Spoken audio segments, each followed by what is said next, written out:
Meanwhile, the Biden administration's Department of Injustice spent more than $100 million to promote diversity, equity, and inclusion, something called social emotional learning and restorative justice initiatives in K-12 classrooms across the United States, all outlined in a new report by Parents Defending Education, an organization that wants to reclaim America's schools from activists. So here's the breakdown of how the grant money was spent.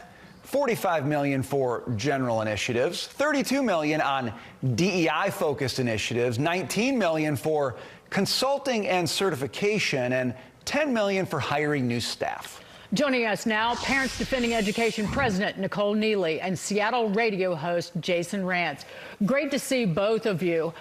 Nicole, why is the Department of Justice involved in funneling money into our K-12 schools for this reason, to teach people you got to get on that power pyramid of adversity, right, so you steal opportunity away from other people and then never have to suffer any consequences when you screw up?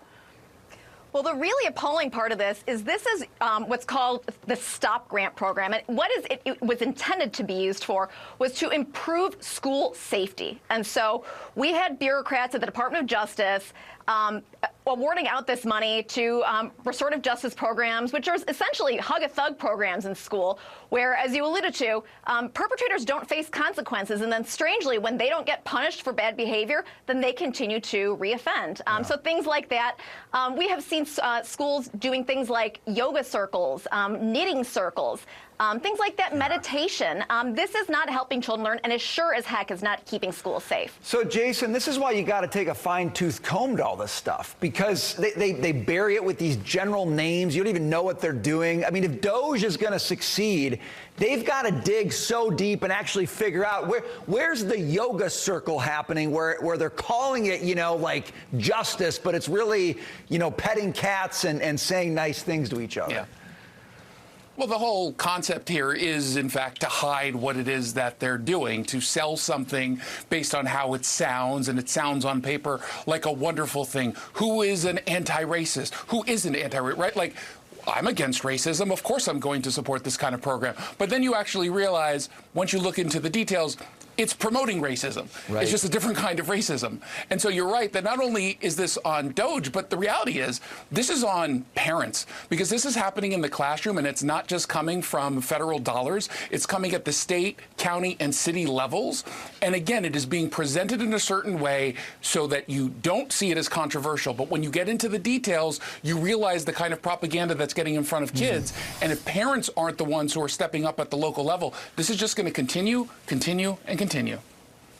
Nicole, the tentacles of this ideological indoctrination, that is paid for by American citizens. What is the most insidious thing that you discovered? I mean, I think what's frightening is that this is just one of so many examples of the Biden administration prioritizing equity over the needs of the American people.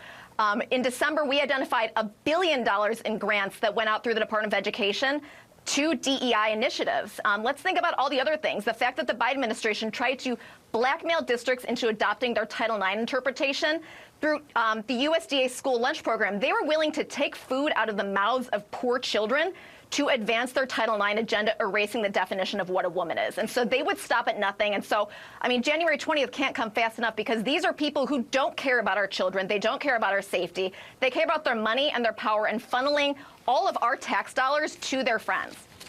Bow down and believe or starve. It's really grotesque. Jason, Nicole, thank you very much. Good to see you. Appreciate you lifting up the hood on this one, because people got to know about it. Thank you both.